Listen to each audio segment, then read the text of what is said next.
de ser exaltado, a majestade revelou. O nome do Senhor há de ser exaltado, mercê lhe dispensou.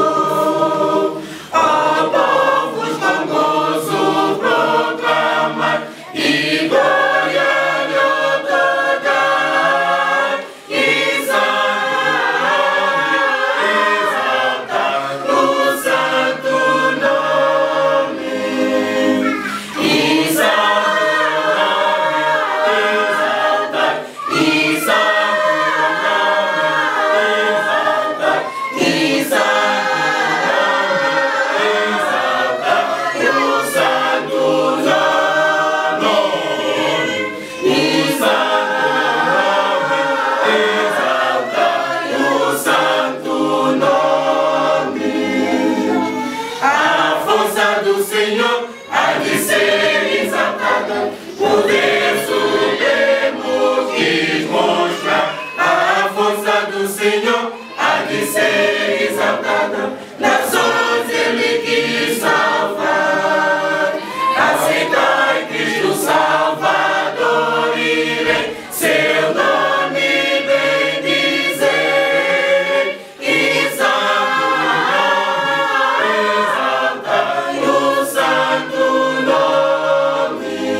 João, do apóstolo João, capítulo 2, a partir do verso 13.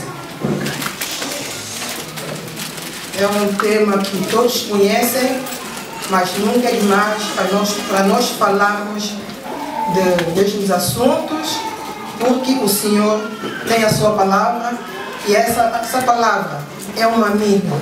Quanto mais nós cavarmos, mais nós encontramos lá pedras preciosas.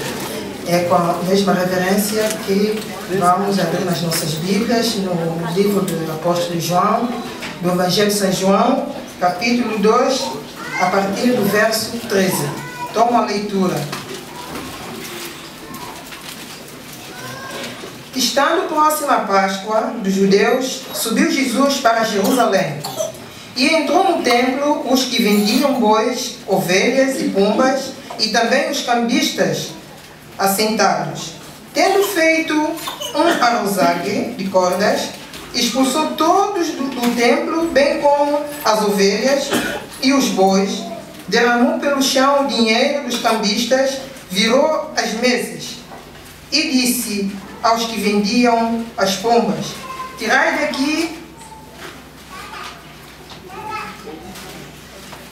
e disse aos que vendiam as pombas: tirai daqui estas coisas, não façais da casa do meu pai casa de negócio. Lembraram-se os seus discípulos de que está escrito: o zelo da tua casa me consumirá. Perguntaram-lhe, pois, os judeus: que sinal nos mostra para fazer essas coisas? Jesus lhe respondeu: destruir este santuário e em 3 dias o reconstruirei.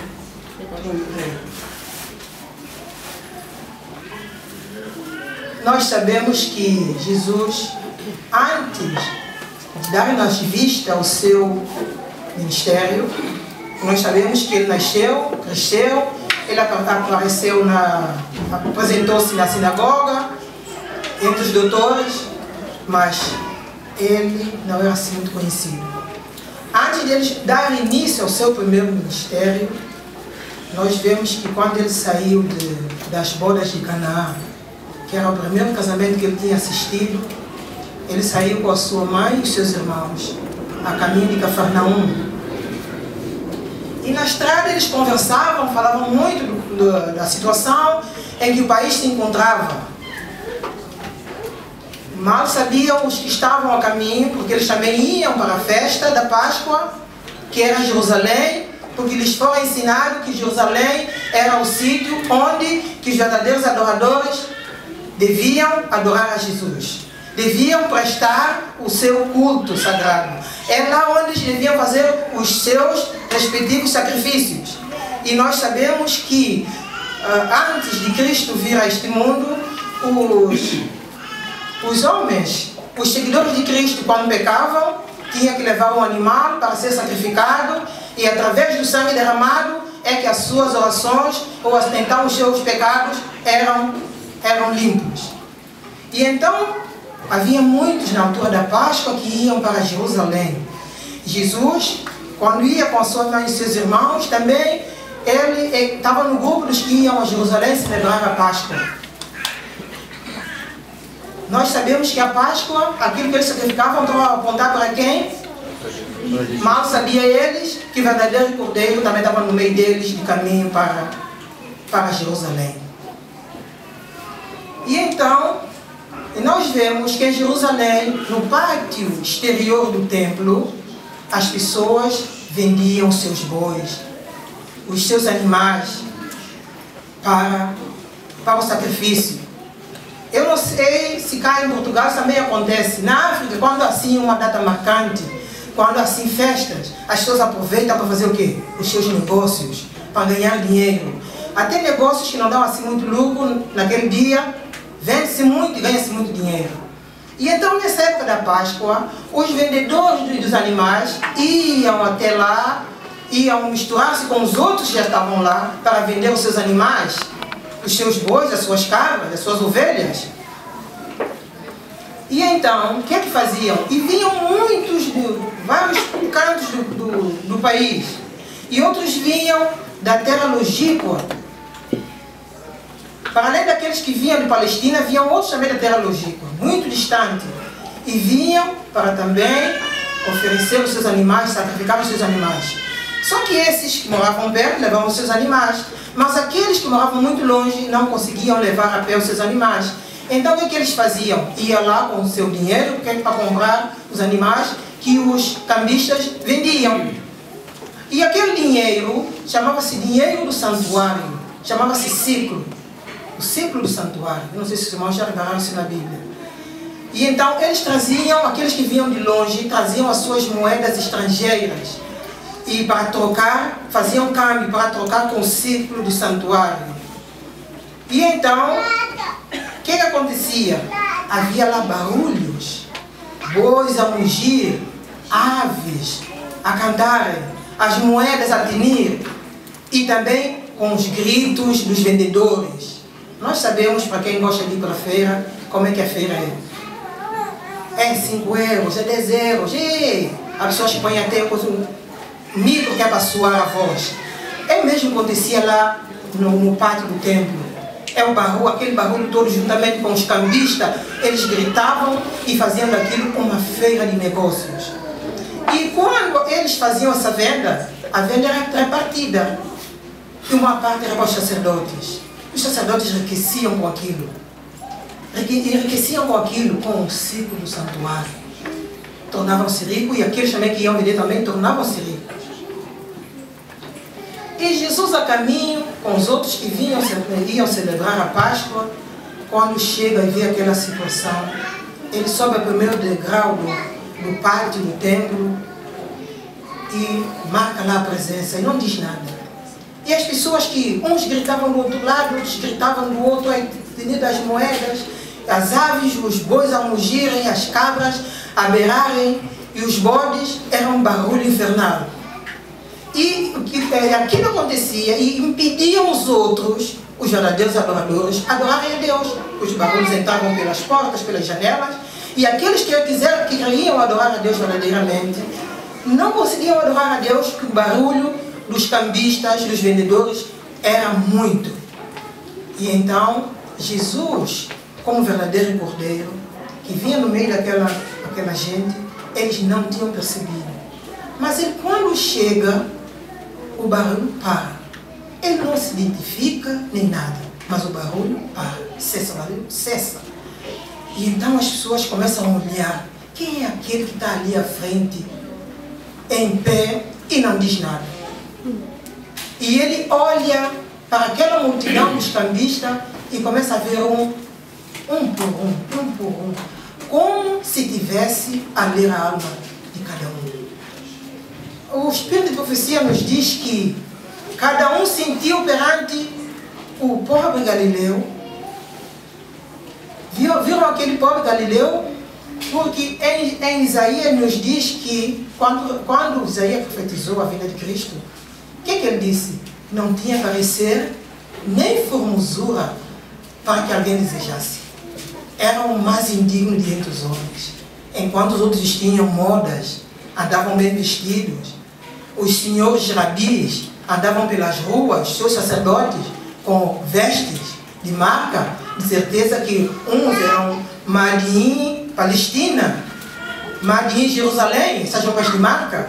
Jesus, coitado, não tinha parecer nem formosura para que alguém visse e desejasse. E então o que acontece? Esse simples Galileu, que pela aparência não tinha parecer nem formosura, olha para aqueles, começa a olhar um por um, a turba silencia. Quem é aquele que eu não consigo encarar? Cada um começou a olhar para o chão. Eu não sei se nós já repararam quando começam a mentir para alguém. Quando alguém olha para vocês fitamente, o que acontece? Vocês conseguem olhar nos olhos das pessoas? O que acontece convosco? Ou alguém quer me dizer aqui que nunca mentiu? Começa a fazer o quê? Começa a olhar para os lados, se alguém está sentado, começa a disfarçar, a dar um jeito nos calçados e tal. Nós não conseguimos fitar os nossos olhos na pessoa. E vice-versa. Quando alguém está nos mentir, é só olhar nos olhos. A pessoa não consegue nos enganar.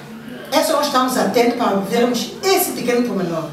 E muitas vezes nós caímos na cilada do inimigo, porque nós não estamos preparados para ver esses pequenos pormenores. Muitas vezes nós somos enganados, porque não estamos preparados para vermos esses pequenos pormenores. É mesmo que aconteceu com Cristo. Cristo chega, eles não conseguem encarar aquele pobre Galileu. Mas quem é aquele pobre Galileu? Depois, passado um tempo, o Espírito de Profecia diz que uma luz circula em torno daquele pobre Galileu.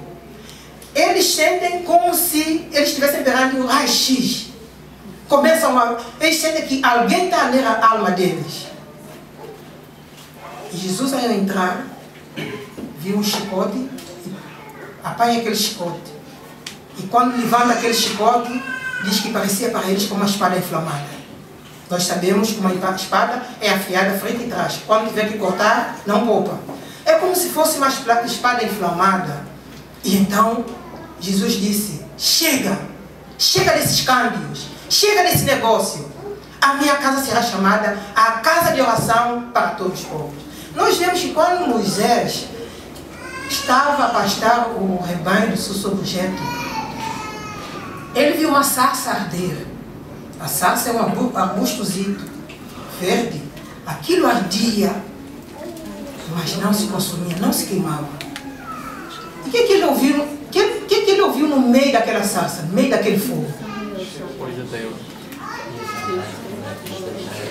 Moisés, Moisés, tira as sandálias dos teus pés, porque o lugar onde estás é santo. Mas aquele lugar era um campo onde Moisés normalmente ia pastar os animais, o rebanho do seu objeto. Por que agora torna-se um lugar santo? Alguém pode me explicar? A presença de Deus é que torna um lugar santo. Eu estava comentando com uma irmã e eu disse a essa irmã, estou tão nervosa, e ela disse, mas eu estou habituada lá no púlpito. Eu disse, a gente nunca habitua. Porque aí ela disse, é porque a presença de Deus faz manifestar. Se alguém que a presença de Deus pode se manifestar, nós somos pecadores. Porque o profeta Isaías, quando ele viu o céu aberto, que ele viu a majestade do céu, que ele viu os anjos adorar a Deus, a anjo que tinha 6 asas, com uma tapava o rosto, com outra tapava os pés e com outra voava. E dizia, santo, santo é Deus Todo-Poderoso. Toda a terra está cheia da sua glória. Isaías, que viu isso, quando viu essa situação, é que ele disse, há uma versão que diz assim, ai, eu vou morrer. A outra versão que diz, eu estou perdido, porque meus olhos viram o quê? O que os olhos de Isaías tinham contemplado? Os meus olhos viram o Rei, o Senhor dos Exércitos. Porque eu sou um homem de lábios impuros e habito no meio do povo de impuros lábios. E os meus olhos viram o Rei, o Senhor dos Exércitos. Ele sentiu a sua pequenez e ele disse que ele ia morrer. E então, continuando, quando Jesus começa a olhar, que eles sentem como se estivesse fazendo em frente a uma máquina de raio-x, que Jesus repreende os cambistas, ele lança a mesa das moedas para o chão, cada um que tem suas ovelhas, porque era assim, um ia comprar as ovelhas, e passava para o outro canto do pátio, vendia para uma outra pessoa que não tinha ovelha. Isso não é estranho para nós, pois não, nós viemos da África. Compra-se caro e volta a vender e a revender. E a pessoa que vendeu muitas vezes fica a arrepender-se, porque não teria vendido esse preço. É o mesmo que os cambistas faziam. Vendiam, eles estavam preparados, porque sabiam que vinham pessoas de longe que vendiam os animais. Outros compravam e outros voltavam a comprar. E viam que esse preço era um preço exorbitante, mas eram forçados a comprar porque foram ensinados que aqueles que não fizeram sacrifício, sem derramar sangue, a sua terra e a sua casa não será abençoada. E onde que estavam os pobres, os cegos, os aleijados, os tristes, os que não tinham condições? Ficavam ali a contemplar os sacerdotes, aqueles senhores que tinham dinheiro, a tirar o dinheiro, a mostrar que tinham condições de comprar aquilo o mais caro possível. Os sacerdotes também, ditos sacerdotes, não se preocupavam porque eles ganhavam das vendas que os outros faziam, ele tinha a sua parte. Então, quando chega Jesus, eles não conseguem suportar. Saem a correr. As mesas são viradas de pernas para o ar. Os dinheiros que foram ganhos, na África chama-se isso candonga, negócio sujo. Muitas vezes nós chamamos isso de candonga sem saber o significado de candonga, não é? Candonga, na minha terra chama candongueiro. Eu acho que agora também dizem isso, candongueiro. Candonga significa negócio sujo.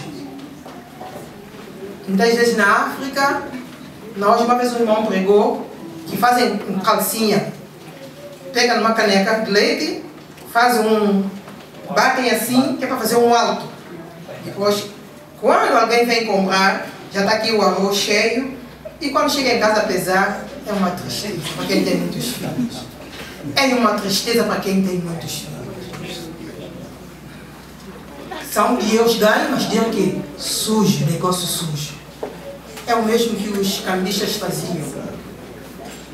E então o Senhor disse assim, quando eles saíram a correr, o Senhor veio mostrar para eles e para os pobres, os mancos, os aleijados, os cegos, que Deus quer misericórdia e não sacrifício. O Senhor foi lá para pôr termo a essa situação. A hipocrisia, a falsidade. Nós estudamos na escola sabatina que as pessoas viviam mais a devoção. E depois dei um exemplo, foi um exemplo prático, de um ministério que eu faço parte. Se eu for para outro ministério que outros fazem parte, pode dizer que eu estou a falar mal do ministério. Eu falo do ministério que eu faço parte. Diaconato. Muitas vezes nós estamos aqui para pôr a igreja em ordem, pôr a igreja em condições, pôr a igreja limpa, cada um tem sua escala de serviço. E quando chegamos no sábado, estamos preocupados porque para fazer esse anúncio, ou preocupados porque esse e aquele tem que estar em ordem, porque aquilo tem que estar em ordem. E inicia o primeiro hino da escola sabatina, nós perdemos as primeiras bênçãos, porque estamos preocupados com a devoção. Há um hino que diz, por maior que seja o teu esforço a exercer, por mais firme que seja a tua devoção, há muitas almas que precisam de um ombro amigo. Há muitas almas que precisam de uma palavra de conforto. Há muitas palavras, como disse aqui o irmão Fernando, que precisa de uma mão amiga, precisa de um ombro amigo. Nós muitas vezes falamos de amor, mas não vivemos com a pessoa que é amor. Porque amor, nós sabemos que o amor não é um sentimento. Amor é uma pessoa. Se nós não vivemos com a pessoa amor, estamos perdidos. E Jesus, quando eles correm, vão-se embora, os cambistas vão-se embora, nem tiveram tempo para apanhar o dinheiro, nem tiveram tempo, não se tiveram coragem de apanhar aquele dinheiro, que era o dito círculo do santuário. Por quê? Porque era dinheiro sujo. Esse dinheiro era um dinheiro sujo, então não conseguiram apanhar dinheiro, saíram a correr. Depois mais tarde perguntaram a Cristo, como que a autoridade faz essas coisas? Quem és tu? Você, coitado, nem sabe vestir, mal sabe vestir, e agora vem aqui, põe a posição, chama a atenção, e diz coisas, e nós corremos. Que é o que a autoridade faz isso? Fazes isso. E então, vemos que Cristo, quando via aqueles discípulos, aquelas pessoas, a correr, diz que ele teve pena, na sua íntima compaixão, ele teve pena. Que eles estavam a fugir de Deus. Eles estavam a fugir. Mas os irmãos sabem quem? As pessoas que houve lá pessoas que não fugiram. Eram os pobres, os aleijados, os cegos, os maus. Eles não fugiram. Porque eles não tinham. Mesmo que eles quisessem fazer um negócio, eles não conseguiam. Havia lá sacerdotes que, quando o Senhor disse, no Velho Testamento, vamos abrir nas nossas Bíblias, no livro de Êxodo, capítulo 20, verso 1 a 4, havia lá sacerdotes que cumpriam na íntegra. Quando Deus falou no Monte de Sinai, dando essas diretrizes. Êxodo 20, a partir do verso 1 a 4. Então falou Deus todas essas palavras. Eu sou o Senhor teu Deus, que te tirei da terra do Egito, da casa de servidão. Não terás outros deuses diante de mim. Não farás para ti imagem de escultura, nem semelhança alguma do que há em cima nos céus, nem embaixo na terra, nem nas águas debaixo da terra. Os sacerdotes cumpriam na íntegra. Ai daqueles que não cumpriam a lei. Eles eram um espelho. Eles já eram chamados doutores da lei.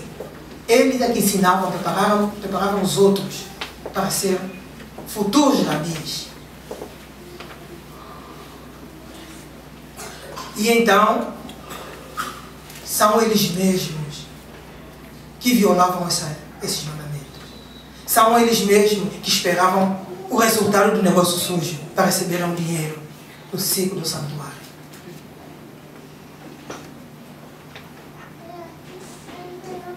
Eles recebiam isso, mal sabiam eles que eram deuses estranhos.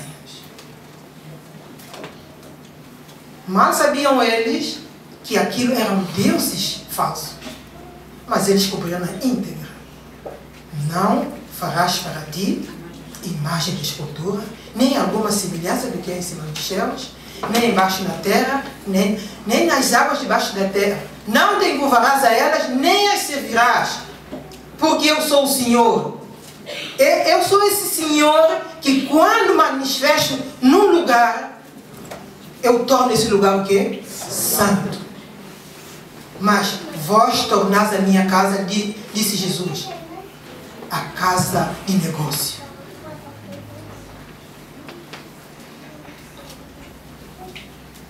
E então, esta manhã, o Senhor quer nos convidar. Porque Ele conhece. Ele agora não vai aparecer fisicamente para ler os nossos pensamentos.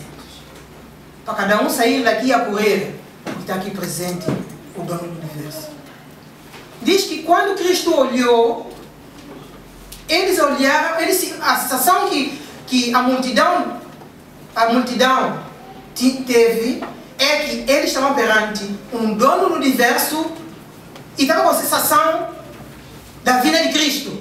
Só que Cristo não estava circulado de glória, não estava circulado dos seus anjos, mas eles viram aquela glória, eles sentiram temor. Eu, quando estava preparando essa lição, eu falei como apóstolo, como o profeta Isaías, estou perdida. Eu estou perdida. Porque eu me senti perante esses cambistas. E muitas vezes nós mantemos a aparência exterior como os sacerdotes também mantêm. Eles mantinham a aparência exterior. Ai de alguém se fosse dizer uma outra pessoa que esses sacerdotes não cumpriam a lei, não faziam as coisas como deve ser. Mas Jesus, quando entrou, desmascarou. E esse Jesus está disposto a desmascarar nós individualmente. Cada um sabe o que é que passa dentro do seu coração. Cada um sabe o que é que vai dentro da sua alma. Lição desta manhã, quem fez a meditação esta manhã, nos ensinou com um cântico novo. João viu no céu uma grande multidão e cantavam como um cântico novo. É sinal que não era novo. Como um cântico novo. E ninguém podia cantar aquele cântico senão os 144 mil que foram comprados da terra. E a meditação nos disse que o cântico novo é porque o cântico já existia. Às vezes nós ouvimos cantar um hino e nós dizemos assim: essa melodia eu não conheço, mas eu conheço as palavras do hino. Eu conheço a palavra, mas a melodia eu não conheço. Porque a melodia, a palavra já é familiar. Diz que quando você tem problemas com o teu patrão no trabalho, que ele te machuca, te magoa, já estás a ensaiar para cantares um cântico novo. Quando o teu lar, a tua esposa ou o teu marido te maltrata por causa de Cristo, e injustamente, se você quer seguir a Cristo verdadeiramente, você está ensaiando para cantar um cântico novo. Você, quando lá fora é magoado e você não corresponde, você está ensaiando para cantar um cântico novo. Será que cada um de nós aqui estamos a ensaiar para cantar um cântico novo? Ou se quando alguém nos magoa, nós damos o troco? Quando alguém nos critica, nós damos o troco? Lá em São Tomé, na minha terra, isso faz-se como uma brincadeira. As pessoas dizem assim, que certo grupo musical foram apresentar a música no Parque Popular. E depois alguém chega e pergunta: mas quem é presidente deste baile? Depois um senhor todo convencido ajeita-se assim e diz: eu é que sou. Pois vocês perderam, vocês não ganharam. Depois ele voltou para os seus e disse: eu não vos disse, mesmo ensaio eu vos avisei. E a gente vem para aqui, a gente não vai passar, a gente vai perder. E foi o que aconteceu. E quando o Rei do Universo tiver presente aquele grande dia, será que nós também vamos ouvir a mesma coisa? Você que era responsável de tal departamento, aquele outro departamento. Você está perdida, você está perdido. Porque você não ensaiou aqui na terra como devia ter ensaiado. Você no teu lar, quando tua mulher te chateia, quando teu marido te chateia, se você der o troco, você quando for, tiver presente o Rei do Universo, ele vai te dizer, você está perdido, você está perdida. Porque você não ensaiou. A lição diz que não devemos dar o troco. E cantavam um cântico como um cântico novo. Porque aquilo que nós passamos aqui nessa terra, já estamos a aprender a cantar. Quando chegar no céu, é só melodia. Que maravilhoso isso. A lição nos exorta para nós aprendermos, desde aqui na terra, a ensaiar. No nosso trabalho, no nosso lar, no nosso dia a dia, na corrida, no autocarro. Às vezes nós chegamos, nós sabemos que nós temos direito a entrar. Nós não queremos deixar outro entrar porque cheguei primeiro. Não custa nada, mais um à frente não custa nada. Mas a tendência é para nós entrarmos, mas quando o autocarro arranca, toda a gente sai ao mesmo tempo. Depois o Senhor nos chama a atenção. O Senhor nos chama a atenção para nós olharmos para os nossos corações. Que tipo de coração tenho eu? Quem é que está lá dentro? Está lá dentro a fazer morada? Ou está lá com imundícias, coisas vis, coisas podres, que me impedem de perdoar o meu irmão de lado, que me impedem de conviver com o meu irmão, que me impedem de conviver com certas e determinadas pessoas?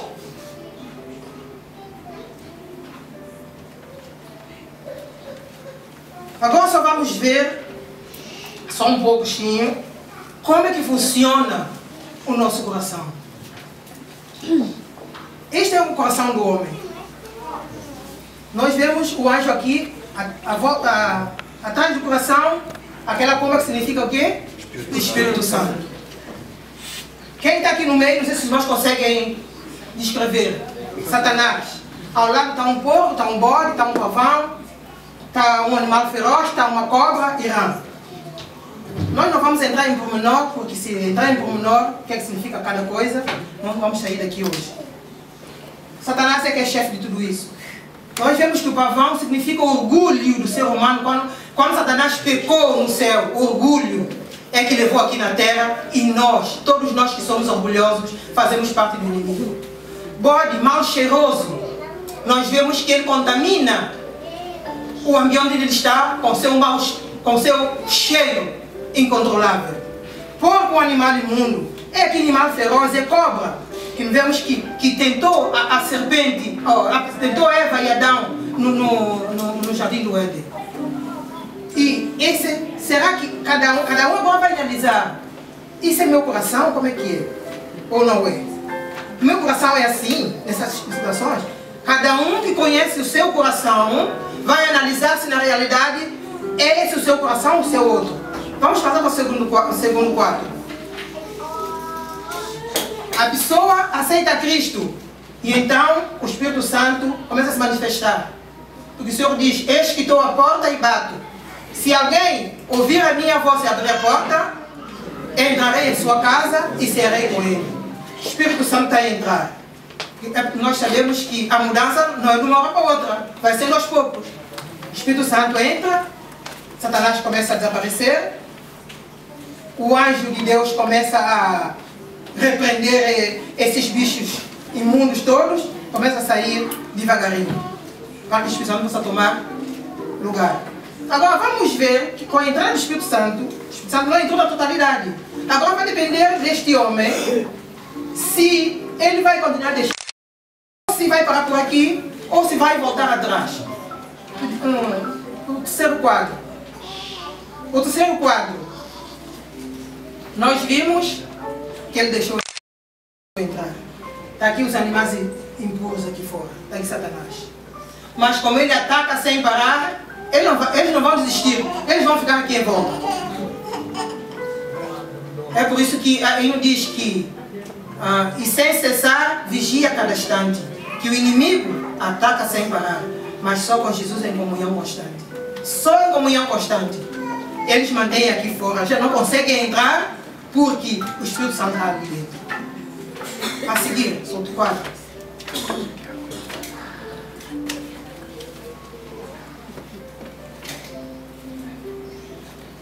Aqui saiu, o Espírito Santo, perdão, entrou e Jesus fez morada no coração do homem.